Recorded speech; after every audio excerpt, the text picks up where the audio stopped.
I count it a great privilege to be here this evening to put us through the topic, the biological clock, the myths, the facts, and the truths.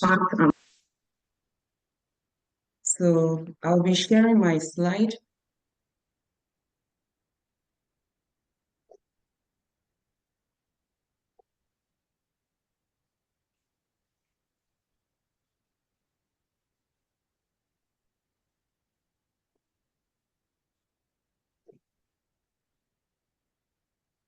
I hope everyone can see my screen.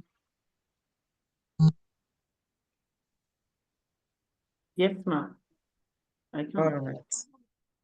So I'll be taking the topic, the female biological clock, its myth, facts, and the truth, using the following outline.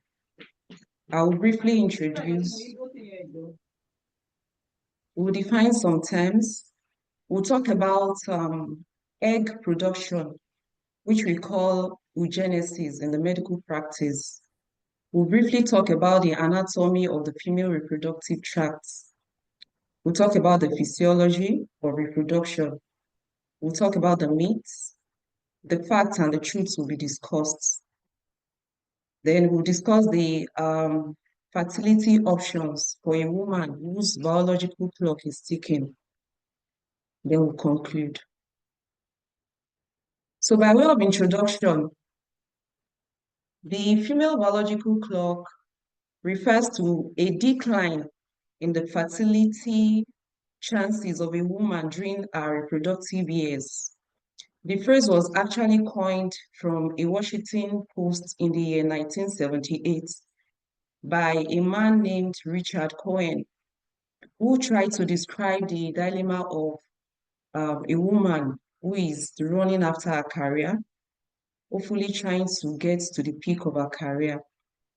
The clock is not in the real sense a time-telling device, but is a phrase that is used to describe the peak and the nadir of reproduction in a woman during her reproductive years. All the organs in the body have their respective biological clocks.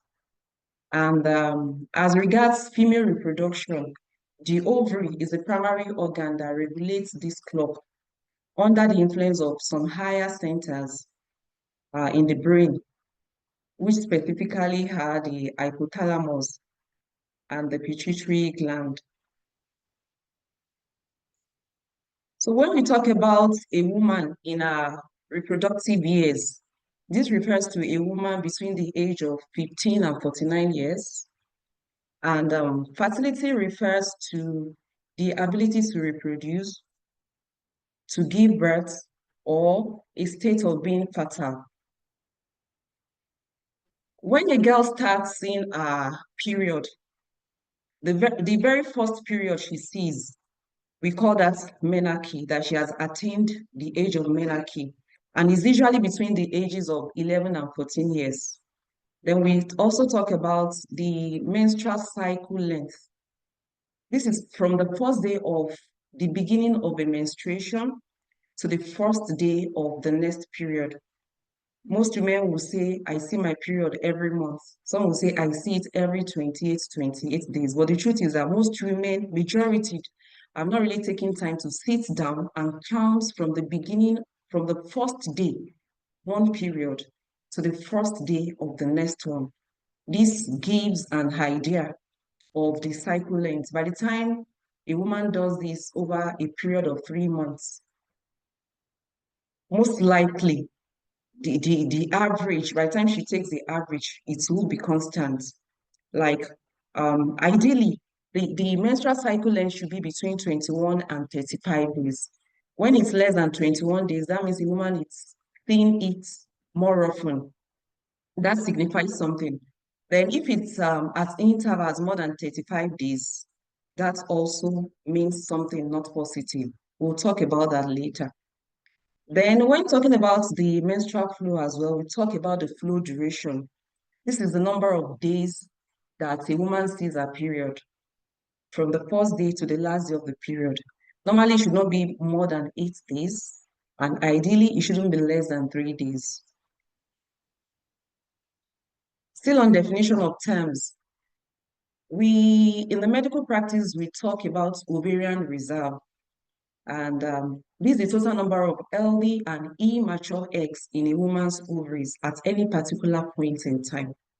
And there is a particular hormone or substance that we use to assay or to assess the ovarian reserve of a woman. We call this AMH, or anti-Mullerian hormone. It's a chemical substance that is tested for in the blood that tells if the ovarian reserve is still okay or if the reserve has been depleted. Fecundity talks about the ability of a woman to achieve a live birth within a menstrual cycle, while fecundability describes the probability of achieving a pregnancy in each menstrual cycle. So earlier I talked about oogenesis. Another name for oogenesis is egg production. The eggs are produced from the ovaries, and the ovary is the primary organ that regulates the biological clock in women. And this egg production actually starts from when a fetus, or let me call it a baby, is still in the womb. Oogenesis starts, or egg production starts as early as the 7th week of pregnancy, when a woman is 7 weeks gone into her pregnancy. The baby, the female child in utero starts producing her eggs. And by the time the pregnancy gets to about 5 months, that's like the 20th week, we have the maximum number of eggs. We have about 7 million eggs produced already. And there's something in medicine that we call apoptosis, or a programmed cell death. These 7 million oocytes or eggs gradually, they are being destroyed gradually until at the time of birth, when a child, a female child is given birth to, she has about 1 to 2 million eggs in her ovaries at the time of birth. Now at puberty, when she sees her first period, the number of eggs available they have reduced to about 300,000 to 400,000. This is more than enough to last a woman throughout her reproductive years, assuming every other factors needed for reproduction is within normal limits. Now, we earlier discussed what a woman that is in her reproductive years, what that means. We said between age 15 and age 49. So I think that's like 34 years. So if a woman, assuming a woman is releasing an egg every month, so that means in a year she releases about 12 eggs, and all through our reproductive years, 34 years, that's like 34 times 12. 34 times 10 is like 340. So averagely between 400 and 500 mature eggs are released while a woman is passing through her reproductive years. And this is just more than enough to get a woman pregnant if every other factor is okay or is fine. According to the American College of Obstetricians and Gynecologists, the peak age of reproduction is between the late teens and the late 20s, because fertility starts to decline as a woman enters her 30s. Precisely once a woman clocks the age of 32, around that time, there is a decline in the quantity and the quality of her eggs, of the eggs in her ovaries. So the decline is not so rapid, but by the time she clocks age 37, then the decline is just so rapid. At this time, we say the biological clock is ticking. This graph here is showing the relationship or the association between the age of a woman and her likelihood of getting pregnant. We can see from the graph that a woman between the age of 20 and 24 has about 86% chance of getting pregnant. That's almost 90% chance of getting pregnant. So the percentage is coming down as the age is going up. by the time she's between 40 and 45, the chance of conception has reduced from 86 at the beginning, that is 20 to 24, to about 40 to 44. Sorry, to about 36%. By the time the woman clocks 50 and above, medically, we say the likelihood of conception or getting pregnant is almost like 0% because by then she might have even entered menopause. There is cessation of she doesn't see her periods anymore. This also tries to describe or to tell us that the best age that a woman, the best age to consider having children is actually between the ages of 18 and 30 years because at this time, the woman has more than enough eggs.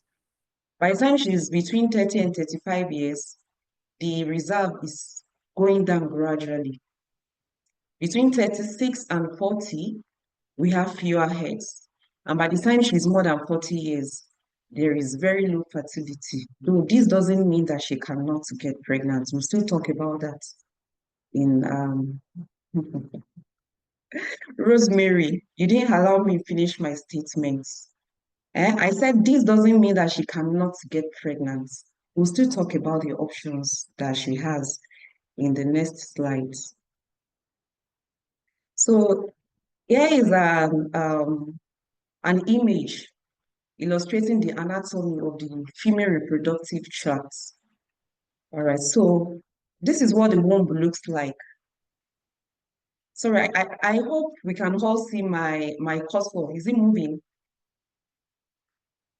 This is what the womb looks like. And to the right side of the womb or to each side of the womb, there is the fallopian tube. There's one on the right. There's another one on the left. And at the end of the fallopian tube, we have the ovaries. There's an ovary to the left, and there is another one to the right. And the lower part of the womb is what we call the cervix, or we call it the neck of the womb. And that cervix is continuous with the vagina. So this is what the female reproductive tracts look like. So when we are talking about infertility in a woman or a woman finding it difficult to conceive, we look at the tubes, which we call tubal factors. We look at the uterus of the womb, we call that uterine factors. We also look at the ovaries, which is the main thing we are discussing today, the ovarian factors. Then we look at the cervix, the cervical factors. Physiology talks about how different chemicals or hormones work together in the body to make different organs to work properly or maximally. So for the female reproductive or for female reproduction, this is what the physiology talks about. Everything is controlled by the brain, the higher centers. This is the brain. And in the brain, there's a structure called the hypothalamus. And in that same brain, we have another structure or organ, let me say structure, called the pituitary gland. So this hypothalamus sends signals to the pituitary gland to release certain hormones or chemicals. So these hormones now come down, and they work on the ovaries. They make the ovaries to release certain chemicals. And I think one of them that most of us are familiar with is estrogen. So this hormone, they work on the ovaries to bring about egg ovulation or the release of eggs. Okay, so as these hormones are released, they do not only work on the ovary, the chemicals or hormones also work on the uterus to get the lining of the uterus ready for pregnancy. In case the egg that has been released is lucky to be fertilized by the sperm from the man.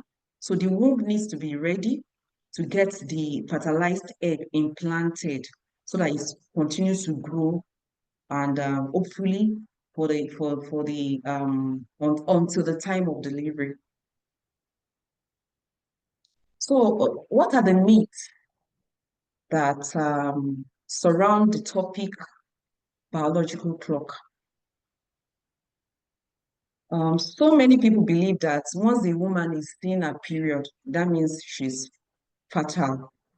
But it's not every woman that menstruates that has ovulated, or let me put it this way. Before a woman would menstruate, ideally, she should have ovulated. Ovulation means you releasing eggs. So it's after ovulation, the egg is released, and then there is sexual intercourse in a settled marriage, or the sexual intercourse, spermatozoa or is released after sexual intercourse. This spermatozoa fertilizes the egg, and this leads to the egg being implanted in the uterus. But if the egg was not fertilized by the spermatozoa, then the woman is supposed to see her period. But remember, she already ovulated, but probably she didn't even have sexual intercourse for the egg to be fertilized, so she can't get pregnant because she didn't do anything that will make her get pregnant. But there are some women that are seeing their periods. They may not be seeing it regularly. The periods are coming at irregular intervals, but they never ovulated. And if a woman doesn't ovulate, how does she get pregnant? So that is one of the myths of the biological clock. Another thing is that some believe that once a woman clocks the age of 30, or she's 30 years and probably she's not married, she's not, or she's married, or she's finding it difficult to get pregnant, then they tell her she can never get pregnant again, because once a woman clocks age 30, then fertility nosedives. This is not true. If we remember earlier, I mentioned that according to ACOG, American College of Obstetrician and Gynecologists, they said that once a woman clocks age 32, the fertility begins to reduce gradually, but not that she cannot conceive. She can. It's just that the quantity of eggs, it begins to reduce day by day. Another myth is some believe that even if the woman is able to probably conceive after the age of 35, that pregnancy is extremely risky, that she's at risk of medical conditions here and there. Not all women. We've managed cases where, at the age of 39, the woman comes in maybe with her first pregnancy, and no complications, no medical condition in pregnancy, no history of hypertension or nothing. She just had a delivery of a bouncing and a healthy baby. Then some would also say that giving birth at an advanced age is harmful to the child. This is not true. They believe that a child delivers to a woman at the age of, say, age 42, that the child may lack maximal parental care, that the child may not have all the necessary supports a woman should give a baby. This is not true. I've seen women in their 20s compared to those that have their own children, or that had their own children at the age of 40, that are not even taking care of their children. I mean, those in their 20s not doing well as those that gave birth to their children at the age of 40. Another myth is some believe that healthy babies are never born after two miscarriages. This is not true. A woman might have had miscarriages for 3, 4 times, back to back, consecutive miscarriages, and at the end of the day, she comes back pregnant, and we are able to manage the pregnancy until the time of delivery. Another myth is some say pregnancy after the age of 40 always require medical intervention. So that word always is not true. It's not always. Though the risk of maybe hypertension in pregnancy might be there, but we have ways of preventing this. There are medications that can be prescribed, that can be given to the woman when she comes for her antenatal registration. In addition to the routine blood capsules, we have medications that we can give to prevent her from developing high blood pressure in pregnancy or some other medical conditions. So I've managed patients that came with their first pregnancy after the age of 40. And you know, all through pregnancy, no issues, no challenges. Though we did what we were supposed to do as regards prevention of these medical conditions in pregnancy. Then it's also believed that women above the age of 35 need to wait for 12 months because the definition of infertility is after a couple have waited for like a year or 12 months of regular, unprotected sexual intercourse and nothing is coming forth, nothing positive is coming forth, then that they should seek medical help. But we have to individualize patients. When a woman is coming at the age of 35, I wouldn't want to compare her with someone coming at the age of 28 with inability to conceive. So someone coming at the age of 29 or 28, I will tell her, Madam, you have time, you can still wait another, maybe she's coming 8 months into marriage. You can wait another 4 months to make 1 year before we can say there is a problem. But for a woman who is 35, remember we talked about how the ovarian reserve is being depleted day by day. There's no point waiting. So when people say, no, it's not up to wait, yeah, wait, it's a myth. You have to do something. If at the age of 35 and nothing is coming forth yet, then there is a need for to seek medical attention. Some also say that a woman or the woman is solely responsible for infertility in a marital union. Remember, we talked about factors that can cause infertility earlier. That's male factors, female factors. Under the female factors, I showed us the fallopian tube, I showed us the uterus, and of course the ovary. So it's not only the woman, the man too should be assessed if there is a need. In fact, not that if there is a need, when a couple is going for assessment for infertility, they should go together. The blame shouldn't be on the woman alone. Who knows? Maybe the man's semen parameters are not within the normal range. Maybe they are deranged, and it's something that can be worked on. Then, and that a decline in ovarian reserve is the only female factor responsible for infertility. I've talked about that. It's not only about the ovarian factors, other factors too should be considered, like the uterine factors and the tubal factors. So what are the facts about this biological clock? It's not only the quantity of eggs that reduce. Remember, we discussed earlier that at the time of birth, we have, or a girl child has 1 to 2 million oocytes. As at the 20th week of pregnancy or 5 months into pregnancy, that she had like 7 million. That was, or that's the peak. But it's not only this quantity that reduces or declines with advanced age, even the quality too also reduces. Then another fact is that the risk of miscarriage increases with advanced maternal age. And reason being that there's something we call chromosomal abnormality in medicine, where the chromosomes, these are things that come together to, I will just try to put it that way, to make us who we are. Let me put it in that simple terms. So there's a risk of chromosomal abnormalities. And when this chromosomal, I believe we've heard of this word, Down syndrome, is a form of chromosomal abnormality. And nature has a way of identifying a pregnancy or a woman carrying a baby with these chromosomal abnormalities. So very early in pregnancy, this woman or women may have miscarriages because naturally nature just wants to take care of it.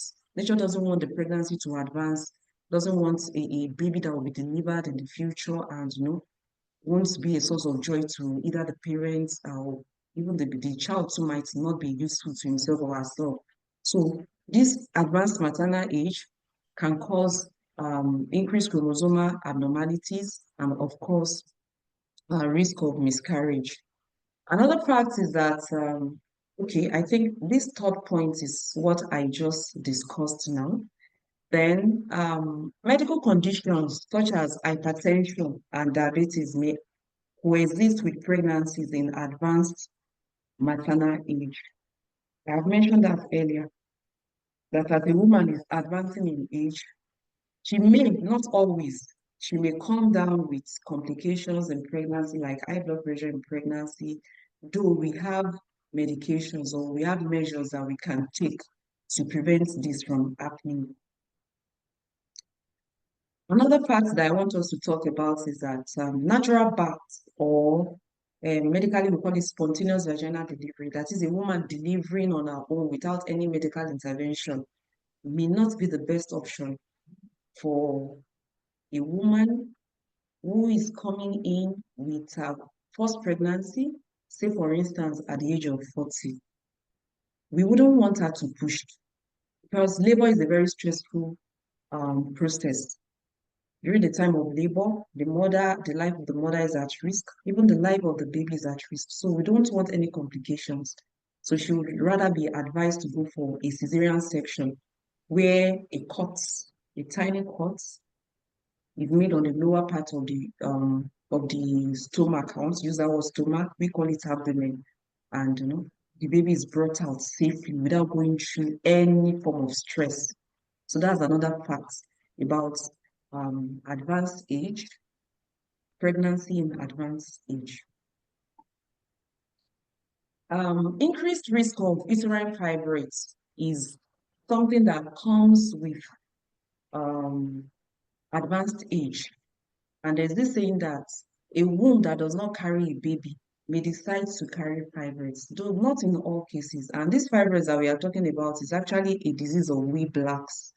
In fact, at the age of 50, if you put 10 women together, 8 out of these 10 women will have one form of fibroid or the other. The sizes may be different, the locations may be different. At the age of 40, it may not be up to 80%, but these fibroids we are talking about is a disease of we blacks. Most women have fibroids. Though some have it, it's not disturbing them, they have no symptoms, and some have it, they are having symptoms. So women still get pregnant with fibroids, though there may be risk to the pregnancy, like a post trimester loss or miscarriage. Then some also may have symptoms such as heavy menstrual flow. For some, it's pain during menstruation. For some, it's they have urinary symptoms because the womb and the bladder is that structure, that organ in the body that holds urine. So at times it may be urinary symptoms that they will have. So once a woman is having any of these symptoms and she's ready for conception, I think that fibroid might be a threat to the pregnancy. It will be better to take care of that. We'll still talk about that in the next slides. Advancements in technology has given options of freezing of eggs till a later date, till when a woman is ready for childbearing. That's another fact, a very important fact. These eggs that we are talking about, that they get depleted from the time of birth to puberty, and then by the age of 32, they start going down gradually. By the age of 37, there's a rapid decline. One doesn't need to wait till the eggs get depleted completely. Technology has made it possible for these eggs to be retrieved from the ovaries and kept safely in the IVF laboratory. For years, the eggs can be kept for as long as 10 years, 14 years. We reported cases of women that they had embryo transfers. They had their eggs frozen for years, and when they were ready, married, they went for these eggs. Their husband's sperm was used to fertilize the eggs in a test tube. But I want us to note that this egg freezing we are talking about, is conception won't be through the natural process. It has to be through IVF. That is what we call in vitro fertilization. So the eggs can be there and they are viable for years. Another part is that I want us to know that there are individual differences in the timing of ovulation. I talked earlier about the cycle length being between 21 and 35 days. My own cycle length, for instance, might be maybe 30 days. Yours might be 28 days. Another lady, hers might be maybe 26 days. We are all between that 21 to 35 days. So because our cycle lengths are different, our days of ovulation or the number of days that will count before we get to our ovulation will also differ. So let me just give us this small trick or tip of how to calculate. It's not really what we are discussing, but let me use this opportunity to talk about it. Assuming a woman has a 26-day cycle, to get our time of ovulation, what one needs to do is there's a constant called 14. That's number 14 is a constant. The woman has a 26-day cycle. All she needs to do is subtract 14 from 26. That gives us what? 12. So our day of ovulation will be around day 12. Maybe on day 11, maybe that day 12, maybe day 13. For a woman that has a 35-day cycle, remember that 14 is a constant. 35 minus 14. What is that? I think that is that 21? Yes, that's 21. So that 21 is a what? A day of ovulation. I hope we are together. Please, I want to see comments in the chat room if I'm not confusing us.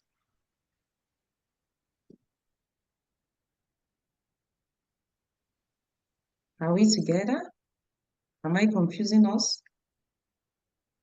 All right, thank you. So, all right, thank you, everyone. Thank you.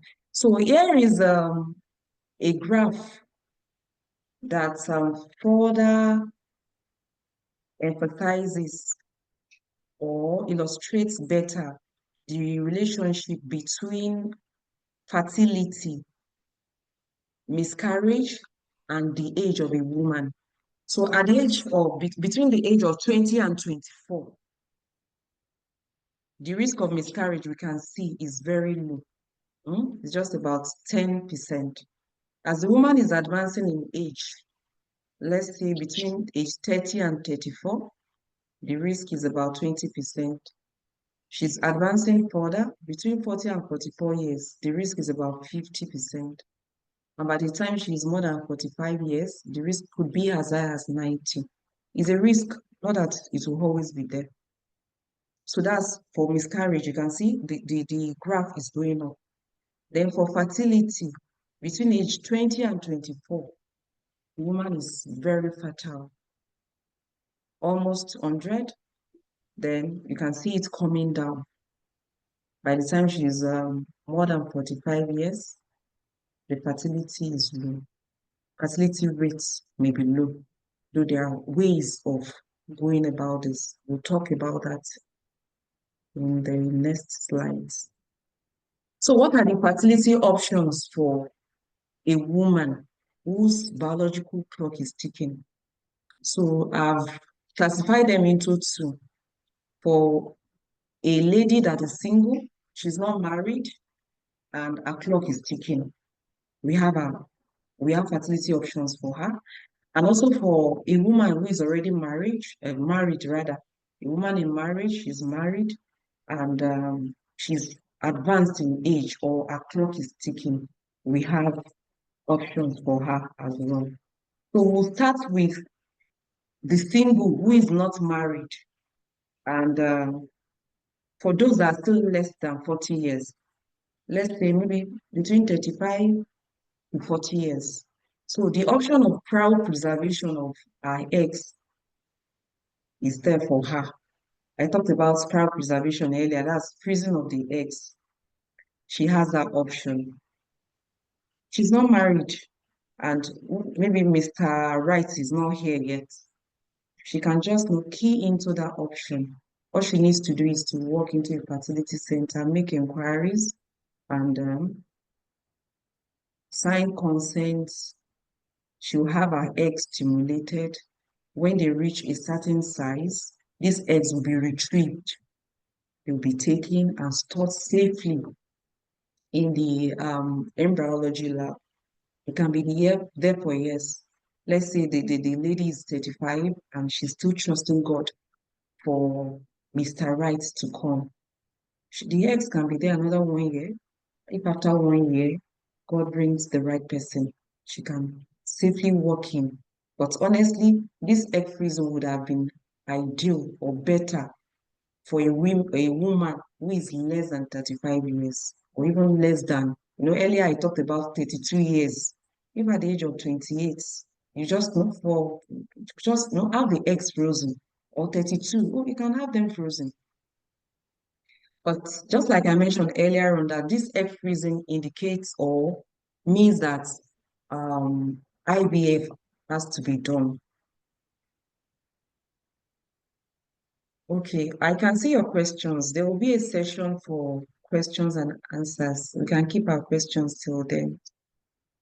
So egg freezing always mean that conception will be through IVF, where the eggs are fertilized with a viable male sperm or spermatozoa.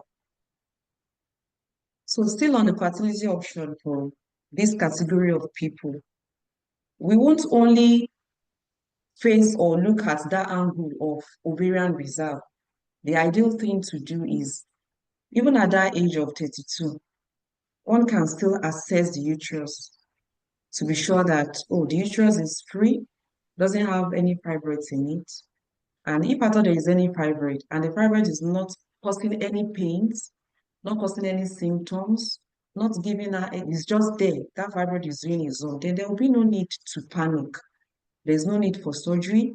There's no need for anything to be done. All that she needs to do is just maybe close monitoring with ultrasound from time to time to assess, to know the size of the fibroid. For what I'm just saying in summary is that if there are no symptoms, if the fibroid is not giving any symptoms, then there's no need to panic until the time when the woman is ready to go and get her eggs retrieved. She's now married, she's settled, and she's ready to have children. So at that time, the womb will be assessed again, even if she's not having any symptoms of heavy bleeding, pain, or whatsoever. It would be ideal to look at the location of that fibroid to be sure that the fibroid would not affect the pregnancy. Because at times, fibroids could be staying in the place where the baby should stay. So fibroid and the baby, they are fighting for space. And the fibroid can decide to flush the baby out, leading to a miscarriage. So we wouldn't only want to face that angle of what the ovarian reserve is talking about, but also what the uterus looks like.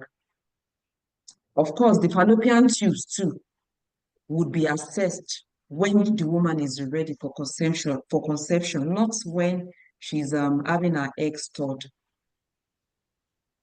So this slide is illustrating what the womb look. Remember, I showed us earlier what the womb looks like. This is a normal womb carrying nothing, no foreign body in this womb. You can see how neat it is. So back to where we are. So this is a womb that has been riddled with fibroids. So this fibroid we are talking about can stay in different locations. We have fibroids that can occupy the cavity of the womb. We call this one submucous fibroids. No matter how tiny the fibroid is, most times once the fibroid is occupying or staying in the cavity of the womb, it usually gives symptoms. Symptoms like heavy bleeding, or it can cause miscarriage for a woman who is lucky to get pregnant. Then we have those fibroids that can stay or decide to stay in the wall of the womb. We call them intramural fibroids. Some also can stay where? At the upper part of the womb. This we call a fondal fibroid. So these are the different locations, different places where fibroids can stay. So the second category of people is women that are married but are finding it difficult to conceive. And precisely maybe from age 35 and above. And medically, we want to believe that, who knows, maybe the ovarian reserve is already low, or it's just not as it was when this category of women were in their 20s. So a holistic approach to assessment of the cause of infertility is very, very important for this category of women. We want to look at not just the ovarian reserve now, but also the fallopian tubes and also the male factors. There's no point waiting for like earlier for the first category. I said the tubes will be assessed when the woman is ready for conception, but here she's been ready and pregnancy is just not coming forth. So everything should be done at first contact, if possible, with this woman. Then for in vitro fertilization, also called IVF, with donor eggs may be advised. Why donor eggs? This donor we are talking about is a lady or a woman that is less than, let's say, 25 years, who has a very good ovarian reserve. Because it's not that this woman between 35 and 40 years cannot use her eggs. She can, but it's risky. Because if you are following me, the graph that I showed us earlier showed that the ovarian reserve at this age, you cannot compare with that of the donor who is still less than 25. So if the woman insists that that is what she wants, one can give it a try with prayers. And not that we've not seen women that are in this age range that came for IVF and decided to use their eggs. And they were lucky. The process was it was successful, but most times the use of donor eggs might be advised. Then the fibroids that we've been talking about for this category of women, if they are having symptoms, the ideal thing is just to go and remove the fibroids. Symptoms like heavy menstrual flow, who knows, maybe the fibroid is even the reason why the woman is not taking in. This is for fibroids that are staying in the cavity of the womb, fibroids that will not allow the pregnancy to implant or that can cause a miscarriage. Then I also want us to note that there is, apart from this IVF, there is a procedure under the what we call assisted reproductive technique. The IVF and the ART and IUI, they are under that umbrella, assisted reproduction. So IUI means intrauterine insemination. And what do we do? What we do is, sorry, I will take us back so that to understand it better. Let's use this image to illustrate. So that IUI will be indicated for a couple who is having unexplained infertility. The fallopian tubes are okay. The ovaries are okay. The ovarian reserve is good. The womb also is okay. No fibroids, no myoma. But just for no reason, the couple is finding it difficult to take in. Or for a woman that has everything okay, or everything about her is fine, but her husband, the semen parameters are just not fine. Maybe there's low sperm counts. For that category of couple or people, IUI can be considered where the sperm is produced and it is concentrated, it is specially treated so that the best of spermatozoa or the best of sperm is what is introduced through the vagina. So it's just like one is trying to mimic the natural process of sexual intercourse, but this time around, the sperm is retrieved, is concentrated and specially prepared, and now introduced here directly into the womb so that the sperm will now go and look for the egg, or both of them will look for each other so that the pregnancy can grow. So that IUI might be an option, but that would be for a woman who has a good ovarian reserve and every other factor is in her favor. So I'll be concluding by saying that God has a glorious marital plan for those whom He calls His own, with blessings of the fruits of the womb included. He desires that we prosper and be in health with our children surrounding our table. We, however, have a role to play in identifying times and seasons and making the utmost of it. We might have done our best in optimizing our times and seasons, but it may not seem right yet. Then what do? We hand it over to our Maker. It is, however, profitable to utilize and embrace the new advancements in technology as regards fertility and reproduction. The biological clock may truly be ticking, but God never runs out of time.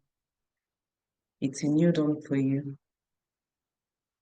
So these are my references. Thank you for listening.